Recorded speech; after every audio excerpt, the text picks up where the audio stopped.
করে নামে কত সুধা ঝরে। রাধা নামে দুই করে নামে কত সুধা ঝরে। রাধা নামে দুই অক্ষরে নামে কত সুধা ঝরে। রাধা নামে দুই করে নামে কত সুধা ঝরে। बोलो राधा बोलो राधा बोलो राधा राधा बोलो যদি যাবি মোদের বৃন্দাবন। बोलो राधा রাধা বলো রে মন যদি যাবি মধুর বৃন্দাবন। বলো রাধা রাধা বলো রে মন যদি যাবি মধুর বৃন্দাবন।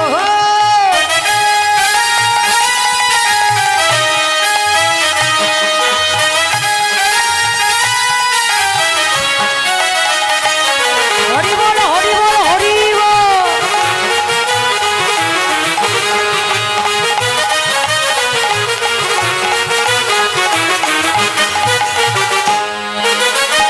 বৃন্দাবনের তরুলতা সবাই বলে রাধে রাধা। বৃন্দাবনের তরুলতা সবাই বলে রাধে রাধা। আস্তে এখানে একটা প্রশ্ন আবার চলে এলো, না বললে পাচ্ছি না। বৃন্দাবনের তরুলতা, ভাবুন, বৃক্ষ তরুলতা গাছপালা, হ্যাঁ, এরা যদি রাধা নাম বলতে পারে, আর ভগবান যে আমাদের এত সুন্দর একটা, হ্যাঁ, এত সুন্দর কি দিয়েছে, দেহ দিয়েছে, হ্যাঁ, বাড়ি দিয়েছে, আহা হা রে, আমরা বলতে পারি না। বলে ও দিদি কীর্তনিয়া তুমি তো বলে যাচ্ছ হরিনাম করতে বলতে, কিন্তু কখনো বলবো সময়টা কই? সারাদিন তো মাঠে খাটছি, সারাদিন তো লোকের বাড়ি কাজ করতে যাচ্ছি, তা কখন নাম ডাকবো? আমি বলি কি, ও দিদি সারাদিন লোকের বাড়ি কাজ করছো, সারাদিন মাঠে খাটছো, আর সন্ধ্যাবেলা সিরিয়ালের ঘরে যখন বসছো তখন সময় হচ্ছে না? ভগবান বললে যে জন কর্ম করে সংসারের মধ্যে মায়ার মধ্যে যে ডাকে ভগবান, আগে তাকে কৃপা করেন। অনেকে ভাবে যারা সাধু তারা ভগবানকে পাবে, ওরা সাধু হয়ে গেছে, আর আমরা সংসার করছি, ছেলে বউ স্ত্রী এইসব নিয়ে মেতে আছি, ভগবানের চরণ আমরা পাবো না। ভুল কথা, ভুল কথা। কারণ একটু আপনাদের বুঝিয়ে বলি, মনে করুন আমি এখানে এসেছি, বা কলকাতা থেকে আপনারা যাচ্ছেন, যেতে গেলে দেখবেন রাস্তা দুটো থাকে, একটা বাইপাস থাকে, একটা মেন রাস্তা থাকে। এইবার মেন রাস্তায় কত জ্যাম হয়, হয় না? দাঁড়াতে হয় তো, গাড়ি ধাক্কা ধাক্কি লাগে, লোকের কাছে দুটো কথা শুনতে হয়, আবার ভুল গাড়ি চালালে, আবার ধাক্কা দিলে, হ্যাঁ। তাহলে ভাবুন, এই ধাক্কা খেতে খেতে খেতে খেতে কিন্তু আমরা কাজ থেকে বাড়ি ফিরছি গাড়ি নিয়ে।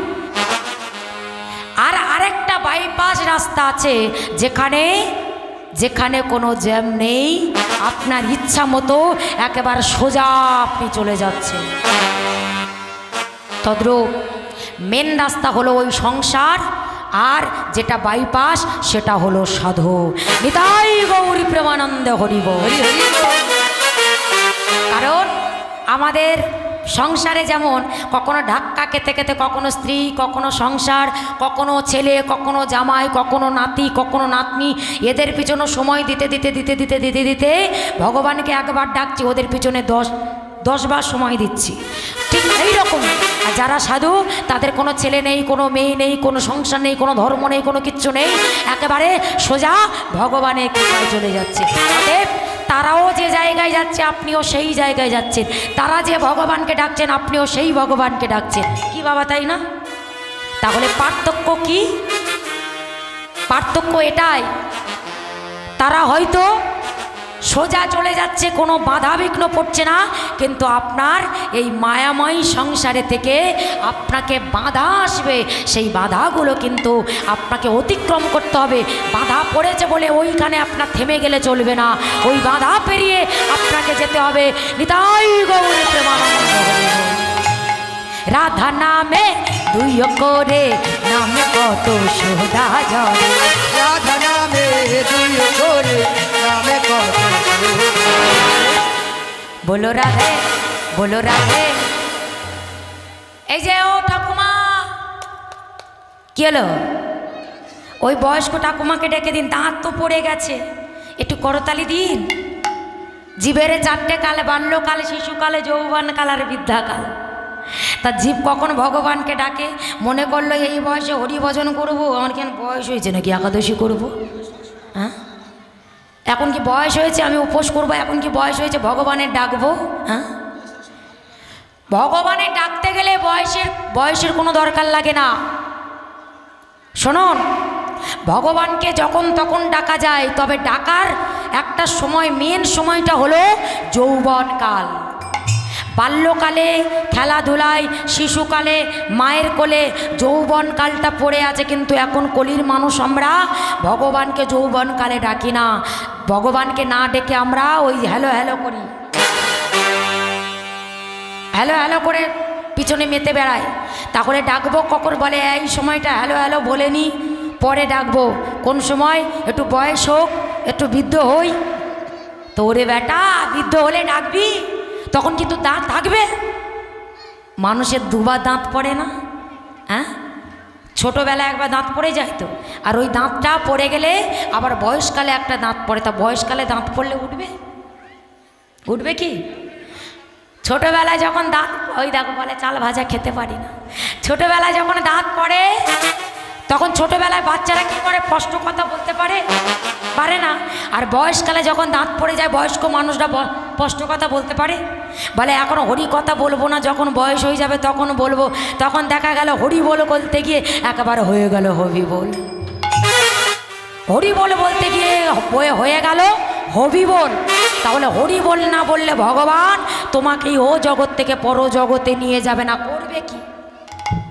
সময় তো চলে যায়, সময় চলিয়া যায় নদীর স্রোতেরও প্রায়। সোনারে গড়ি বলে টিক টিক টিক, না চলে তার তলে তার শত শত ঠিক। কোন সময়? এই জীবন বেলার সময়, এই জীবনের সময়। ছিলে শিশুকাল, হলে বাল্যকাল, হলে যৌবনকাল, হবে বৃদ্ধাকাল, আর শেষে একটা কাল আছে যেটা হলো আপনার মৃত্যুকাল। তাই সময় চলতে থাকবে। কখন যে মাথার কেশ পেকে যাবে, কখন যে এই টাইট চামড়া লুজ হয়ে যাবে, কখন যে শক্ত দাঁত, কড়াই ভাজা জীবনের দাঁত কখন যে পড়ে যাবে মট করে, কেউ আপনারা জানতে পারবে না। ওদিকে তার কাজ সে করতে থাকবে। যতই চুলে কলম লাগায় না কেন, যতই গায়ে সেন পাউডার মাখি না কেন, ভগবানের বিরুদ্ধে কেউ আমরা যেতে পারবো না। তাই বাংলার বিখ্যাত কবি লালন ফকির তিনি কত সুন্দর একটা বার্তা দিয়ে বলে গেছে, ওরে সময় গেলে সাধো হবে না, ওরে দিন থাকিতে। হরে কৃষ্ণ। মাননীয় কাকুলি দেবীর গান হরিনামে সন্তুষ্ট হইয়া আমাদেরই গ্রামের মাননীয় পলা সাধকের একমাত্র পুত্র অরিত্য মাধব 100 টাকা পুরস্কার দিয়েছেন। সবাই একটু হাত তুলে হরিবল বলুন। হরে কৃষ্ণ, হরিবল। এটা পুরস্কার নয়, এটা আমার কাছে আশীর্বাদ। আশীর্বাদ করুন যেন আপনাদের জন্ম জন্মান্তরে এইভাবে যেন ভক্তের চরণে আমি হরি কথা কৃষ্ণ কথা বলে যেতে পারি। নিতাই গৌরী প্রেমানন্দে হরিবল হরিবল। ওরে দিন থাকিতে এদিনে সাধো, ও মনে কেন জানলি না? দাঁত থাকতে দাঁতের মর্যাদা আমরা কেউ দিলাম না, দিতে পারি না। ওরে সময় গেলে সাধো হবে না, ওরে মনে রে আমার সময় গেলে সাধন হবে না। মনে রে ওরে পাগল ওগো সময় গেলে সাধন পাগল মন রে আমার,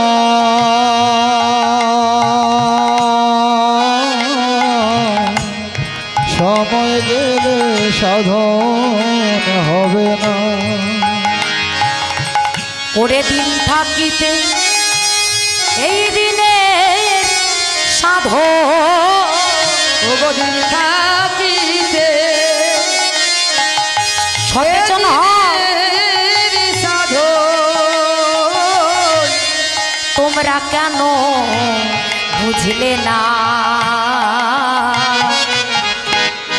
সময় গেলে সাধন হবে না। আরে মনে রে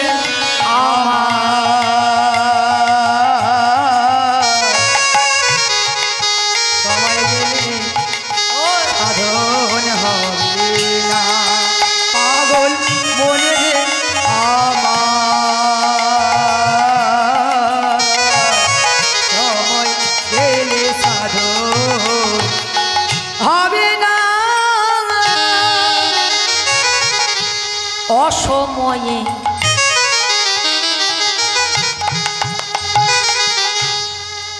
কৃষি করিলি,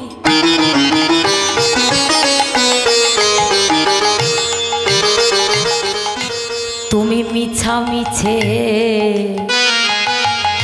খেটে মরলে। ওগো অসময়ে তুমি কৃষি করেলে,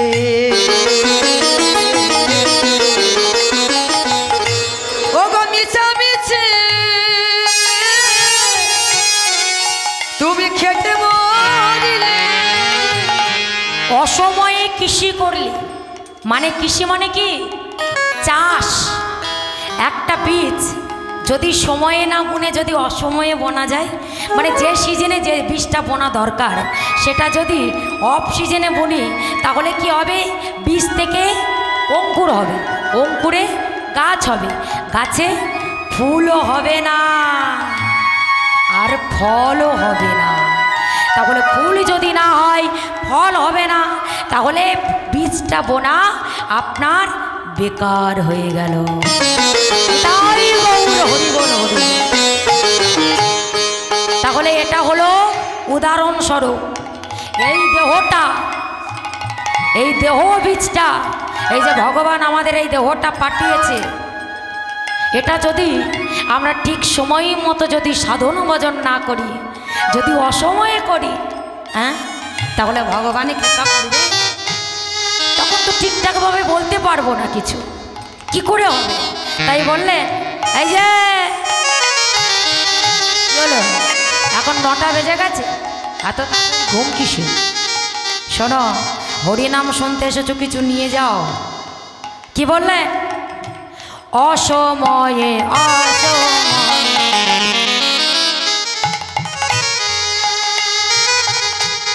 কৃষি করিলি,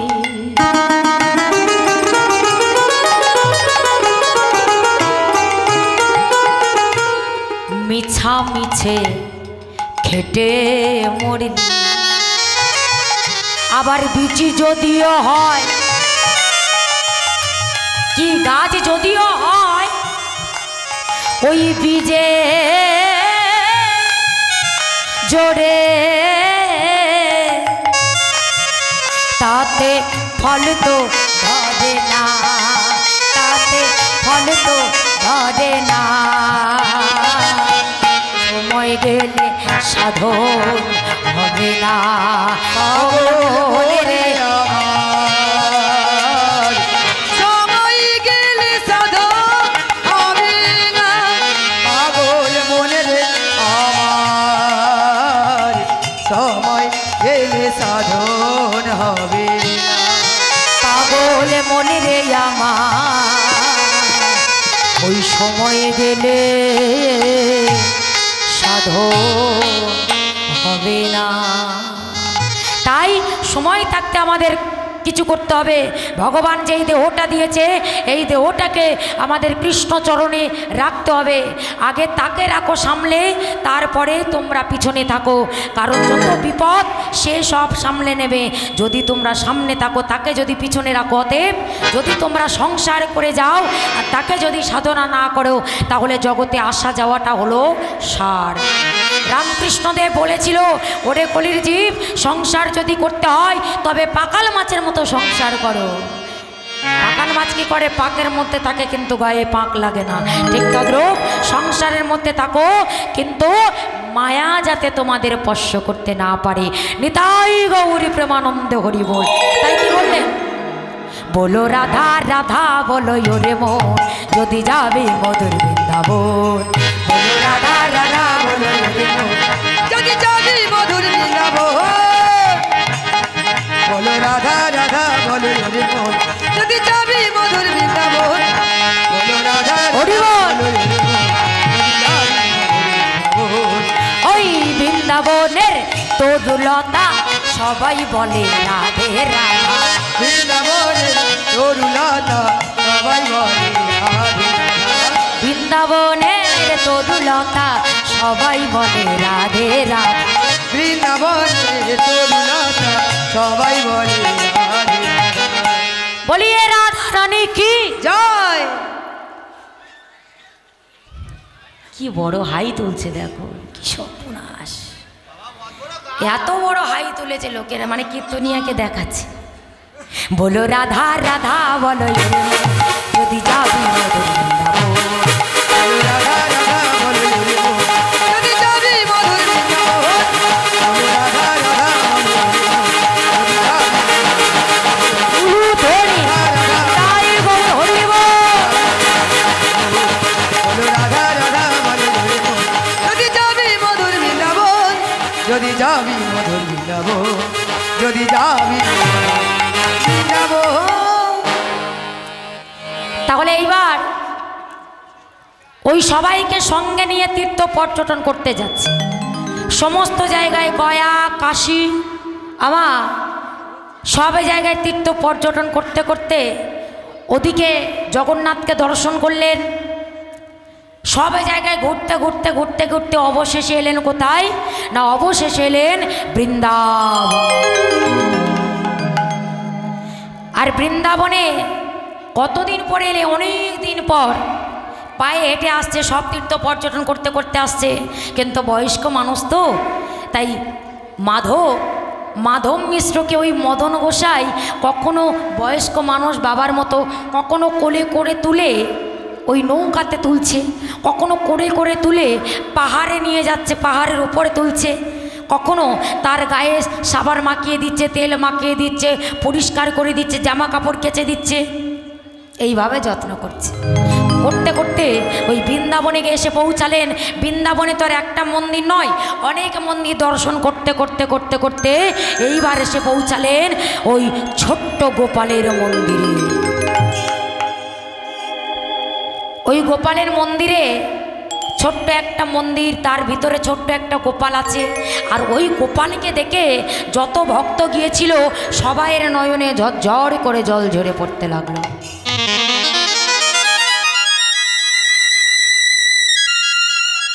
সবাই কাঁদছে। মাধব মিশ্র বলছে, মদনেরই ওরে ও মদন, আমি তো অনেক মন্দির দেখেছি বাবা, আমি তো অনেক মন্দির দেখলাম, ওরে এ তুই আমার কি মূর্তি দেখালি, এ তুই আমার কি মূর্তি দেখালি মাধব, ওরে ও মদন, আমি এই মদনের মূর্তি দেখে সেই মূর্তি সবাই দেখছে যেন মূর্তি ভক্তের সঙ্গে কথা বলছে, ভক্তের নয়নে নয়নে দিয়ে তাকিয়ে আছে সেই মূর্তি। অনেক মূর্তি দেখেছি, কিন্তু এমন মূর্তি দেখবো আমি এখনো ভাবতে পারিনি।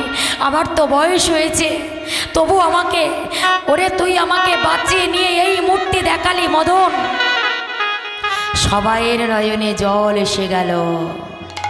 সবাই দেখে নয়ন সার্থক করলো। দেখে মনে হলো যেন মূর্তি কথা বলতে চাইছে, মূর্তি কিছু বলতে চাইছে, কিন্তু ভগবানের পরীক্ষা বলুন আর তার লীলা বলুন।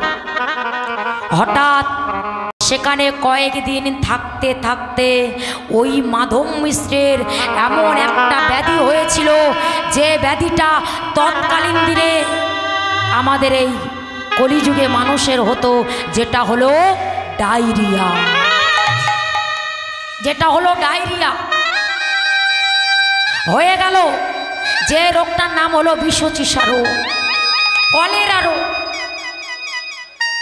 তৎকালীন দিনে যদি এই ডায়রিয়াটা হতো, অনেক লক্ষ লক্ষ হাজার হাজার মানুষ মারা যেত, মারা গিয়েছিল। তার প্রমাণ এই করোনার মতো যেমন পুরীতে যেমন হয়ে গেল। যদি ছেলের হয়, বাবা ছেলেকে ফেলে পালিয়ে যেত, মার হলে মা ছেলেকে রেখে পালিয়ে যেত। এই রোগটা এমন একটা ছোঁয়াটে রোগ, তাই সেই রোগটা হয়ে গেল। যারা ভক্তরা গিয়েছিল সবাই চলে যেতে লাগলো, সবাই বলতে লাগলো, ওরে মদন চলে আয়, চলে আয় মদন, চলে আয়, তোর তো অল্প বয়স, ওই মাধব মিশ্র আজ না হলে কাল মারা যাবে, কিন্তু তুই থাকিস না, চলে আয়, আমরা পালিয়ে যাচ্ছি। বিশ্বাসে মেলাই বস্তু, তর্কে বহুদূর। বিশ্বাস, বিশ্বাস না থাকলে ভগবানকে পাওয়া যায় না। এখন তো আর বিশ্বাস দেখাই যায় না। বাবার প্রতি ছেলের বিশ্বাস নেই, ছেলের প্রতি বাবার বিশ্বাস নেই, আছে? হ্যাঁ, স্বামীর প্রতি স্ত্রীর বিশ্বাস নেই, স্ত্রীর প্রতি স্বামীর বিশ্বাস নেই, ভগবানের প্রতি ভক্তেরও বিশ্বাস নয়। কারোর জীবনে যদি কোনো দুঃখ আসে, কোনো বিপদ আসে, আমরা কি করি? ভগবানকে দোষারোপ করি না, বলি ওই সব করিয়েছে, ভগবানের বিচার নেই। আমার এত বড় সর্বনাশটা করলো, উনি কি চোখে দেখতে পায় না? বলি না বাবা। কিন্তু ওরে মূর্খ, ভগবান এই জগতে তোদের পাঠিয়েছে খেলা করতে। তোরা খেলায় জিতবি, খেলবি কি করে সেটা তোদের ব্যাপার। তোরা কি কেন খেলবি সেটা তোদের ব্যাপার। খেলাতে তোরা জিতবি কি হারবি তার জন্য দোষারোপ আমাকে করবি? কি গো মায়েরা, বাবা ছেলেকে জন্ম দিয়েছে, ছেলে ফুটবল খেলায় খেলতে গেছে, তা ছেলে কি বাবা হেরে যায়, হেরে গেলে বাবা দোষারোপ করবে? কি গো বাবা করবে? পারে কি? ঠিক তদ্রূপ আমাদের জগতের বাবা হলো, জগতের পিতা হলো ভগবান। তিনি আমাদের সৃষ্টি করে তিনি আমাদের এই বিশ্ব জগতে পাঠিয়েছে। বললে, ওরে কলির জীব, তোরা এই এত বড় বিশ্ব ব্রহ্মাণ্ডে এই কলিহত জীবে তোরা কেমন খেলতে পারিস দেখবো, অতএব কে কেমন তোরা সাধনা করে আবার আমার ঘরে ফিরে আসতে পারি। তাই গৌরী প্রেমানন্দে হরিব। তাহলে আমরা যেটা এই কলিযুগে সংসার করছি সেটা হচ্ছে খেলা, সেটা হচ্ছে অভিনয়। আর ভগবান যেটা করছে, ভগবান যেটা গোপীদের নিয়ে সখাদের নিয়ে বৃন্দাবনের মাটিতে 84 ক্রোশ বৃন্দাবনের মাঠে যেটা খেলেছিলেন সেটা হয়ে গিয়েছিল লীলা। তাহলে ভগবান যেটা করেছে সেটা হলো লীলা, আমরা যেটা করছি সংসার সেটা হলো খেলা। প্রলয় সৃষ্টি তব পুতুল খেলা। ভগবানের লীলা আর ভক্তের খেলা। ভগবানের খেলার ভক্তের খেলা কেউ এক করো না। অনেকে বলে, ওরে কৃষ্ণ এত কিছু করেছে, কৃষ্ণ কত গোপীদের নিয়ে কত লীলা করেছে, আর আমরা যদি একটার বেশি দুটো করি তো। অনেক ছেলেরা বলে, আমি বলি ওরে মূর্খ, ওরে মূর্খ, কৃষ্ণ তো গিরি গোবর্ধন চাকিয়েছিল, তোদের ক্ষমতা আছে একটা টেবিল চাকানোর? আছে? একটা টেবিল চাকিয়ে করে আঙুলে করে চাকিয়ে তুলে রাখতে পারবে? কিন্তু কৃষ্ণ গিরি গোবর্ধন চাকিয়ে রেখেছিল। এত বড় বিশ্ব ব্রহ্মাণ্ডটাকে চাকিয়ে রাখা তার ক্ষমতা যে তোদের আছে, তাহলে তার সঙ্গে তোরা তুলনা করছিস?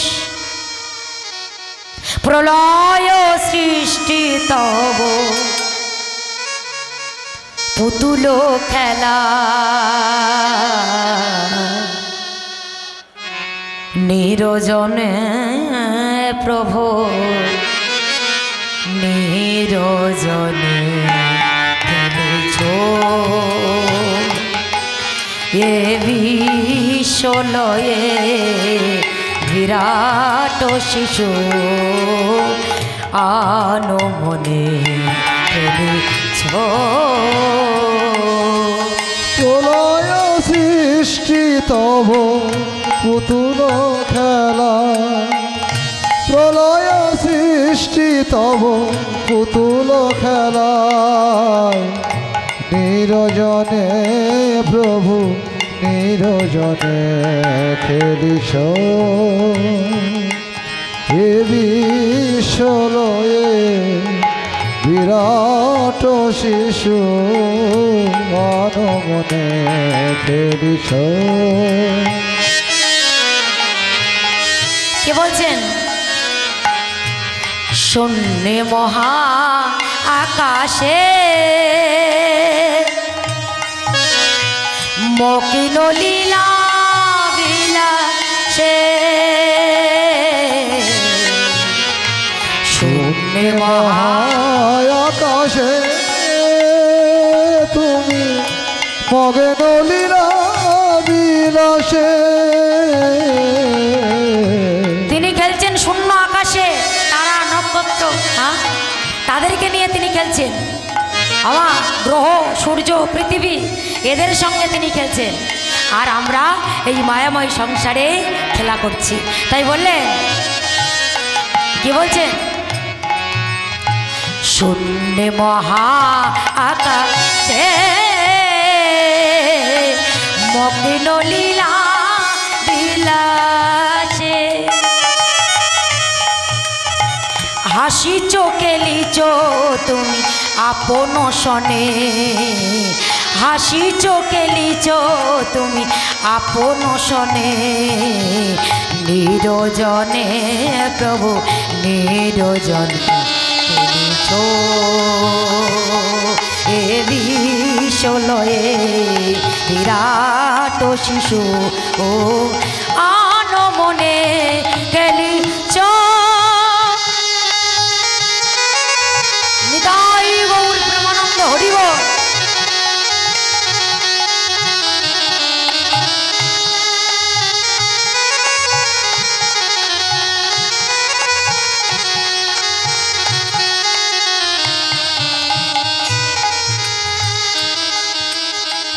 দ্বারকার শশী খেলো না তম,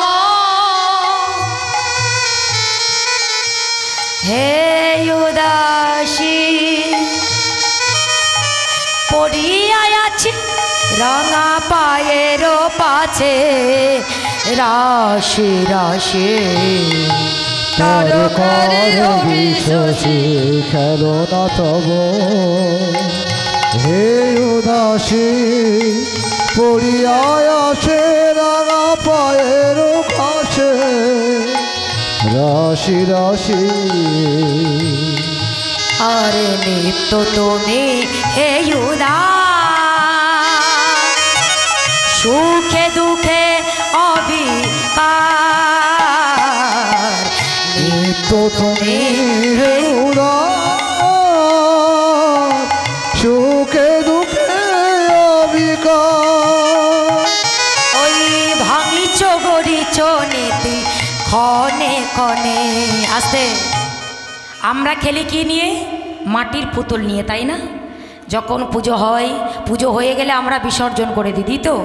তাহলে আমরা মাটির পুতুল নিয়ে খেলি, আর তিনি খেলেন আমাদের মতো রক্তে মাংসের পুতুল নিয়ে। তার যখন মনে হয় তিনি তখন ভেঙে ফেলেন, যখন মনে হয় তিনি তখন গড়েন। তাই গৌরী প্রেমানন্দে হরি বল। তাই কি বলে, ভাঙিছ গড়িছ নীতি ক্ষণে কণে, ভাঙিছ গড়িছ নীতি ক্ষণে কণে, নিরজনে প্রভু নিরজনে কেলিছ এ বিশ্বলয়ে বিরাট শিশু আনমনে কেলিছ এ বিশ্বলয়ে বিরাট শিশু আনমনে খেলেছ। তাই কি বলুন, যখন সেই রোগটা হলো সবাই পালিয়ে গেছে, সবাই গেলে কি হবে, ওই মদনই কিন্তু ছেড়ে গেল না। বলল না আমার ইচ্ছায় আমি তাকে আনিনি, আমি এনেছি আমার গোবিন্দের ইচ্ছায়। আমি যদি এনাকে রেখে দিয়ে চলে যাই তাহলে কি হবে, আমার সাধন ভজন সব মিথ্যা হয়ে যাবে, তাই আমি পারবো না। যদি নিয়ে যেতে হয় এই মাধব মিশ্রকে আমি নিয়েই ফিরব। বিশ্বাস আছে আমার ভগবানের প্রতি। লক্ষ্য করুন, নিজের ছেলে থাকলেও বাবা এমনটা করতো না। 2 হাত দিয়ে মল ত্যাগ করছে, মানে বিছানা থেকে উঠতে পারছে না, 2 হাত দিয়ে মল ত্যাগ করছে। পায়ের তলায় তেল মালিশ করে দিচ্ছে, হাতের তলায় তেল মালিশ করে দিচ্ছেন, আবার গায়ে তেল মাখিয়ে দিচ্ছেন, খাইয়ে দিচ্ছে, ভগবানের মন্দির থেকে চরণামৃত এনে দিচ্ছেন, এত কিছু করছে তাকে সুস্থ করার জন্য। সবাই চলে যাচ্ছে, কিন্তু আজকের মাধব মিশ্র ওই ভগবানের কাছে বলছে, দয়াময় বলো লীলাময়, আর কতদিন এমনভাবে তোমার কৃপা পাওয়ার জন্য করতে হবে দয়াময়, আর কত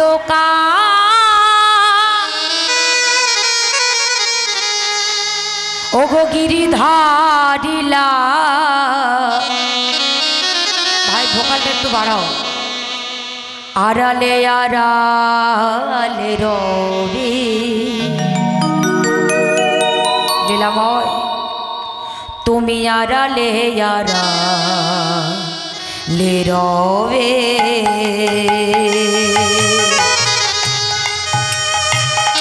আর কত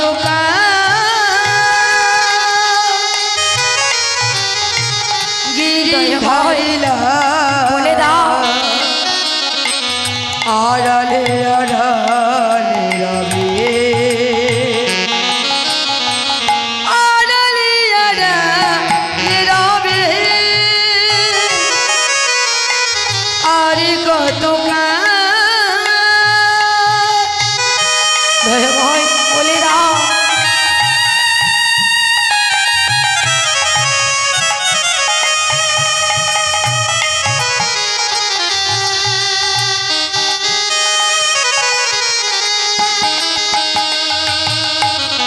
আর কত কাল গিরিধারী লাল, আড়ালে আড়ালে এবার দেখা দাও। আড়ালে আড়ালে রবে,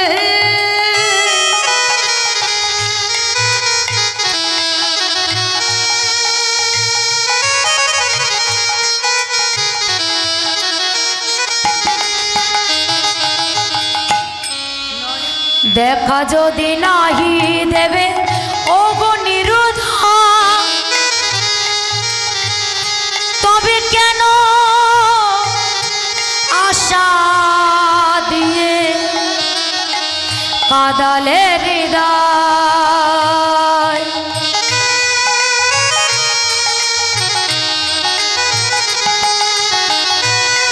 দয়াময়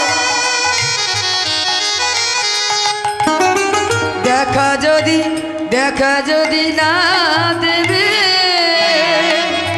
হে লীলাময় ও গো নিরুদয়, তবে কেন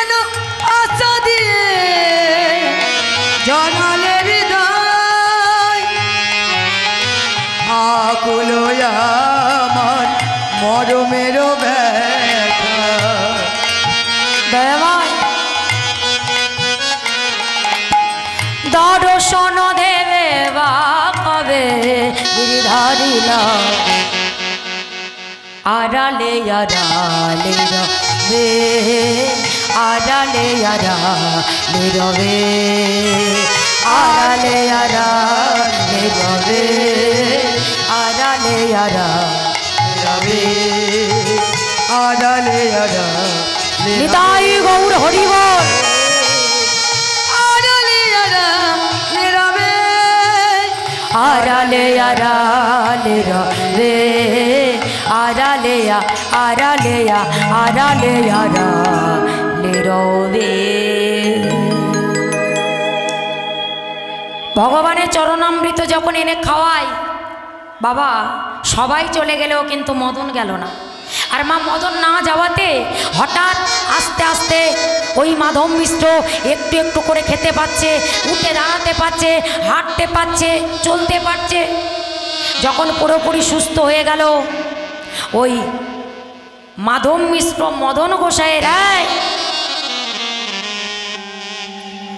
মদনের হাতটা ধরে টেনে টেনে নিয়ে যাচ্ছে সেই মন্দিরে, সেই গোপালের মন্দিরে। এখানে দাঁড়া খোকা, বাবা তুই আমার যে সেবা যত্ন করেছিস আমার ছেলেরা মনে হয় আমার এমন সেবা যত্ন করতে পারতো না।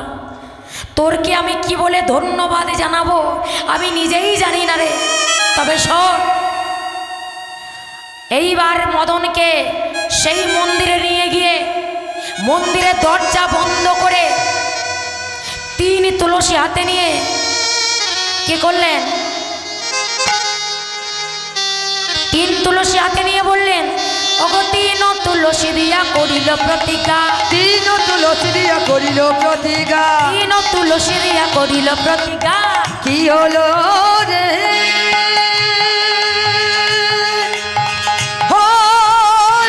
উলুধ্বনি মায়েরা উলুধ্বনি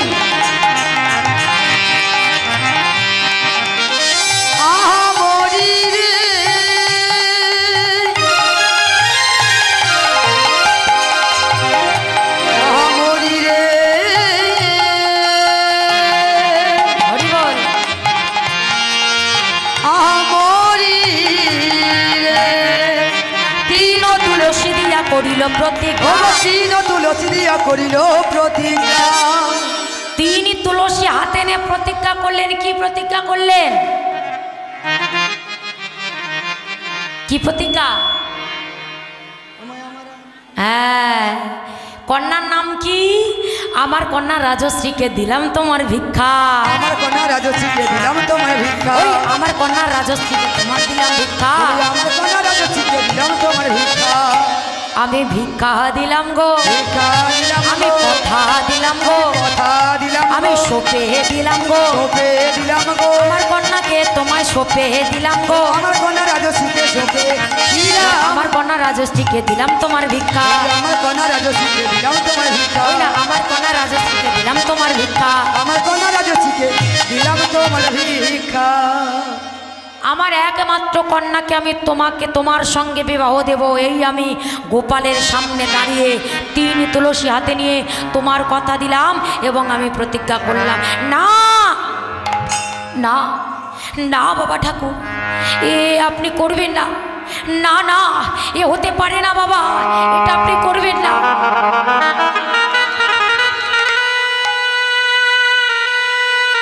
আপনি বিশ্বাস করুন, আমি আমি আপনাকে আপনার মেয়েকে বিয়ে করব বলে আপনার জামাই হব বলে সেই জন্য আপনাকে সেবা করিনি বাবা। তুমি বিশ্বাস করো বাবা, আমার জামাই হবার কোনো ইচ্ছে নেই। আমি তো একজন ভিখারি, আমার বাড়ি গাড়ি টাকা পয়সা কিছুই নেই, আমার যে নিজের থাকার জায়গা নেই। আমি বিবাহ করে আমি তাকে কোথায় রাখবো? না না, আপনি এমনটা করবেন না, এমনটা আপনি করবেন না। এই প্রতিজ্ঞা আপনি ফিরিয়ে নিন, এই প্রতিজ্ঞা আপনি ভঙ্গ করুন, এই কথা আপনি ফিরিয়ে নিন। না আমি যখন কথা দিয়েছি আমার কথা আমি রাখবো। মদন, তোমার মতো ছেলে আমার মেয়ের জন্য উপযুক্ত না হয়ে হতে পারে না। যাও। এইবার সেই প্রতিজ্ঞা করে চলে আসলেন, তীর্থ পর্যটন করে সবাই ফিরে এলো, কিন্তু ওই মদন মাধব মিশ্রকে নিয়ে চলে আসছে। কোথায়? না গৃহে ফিরছে।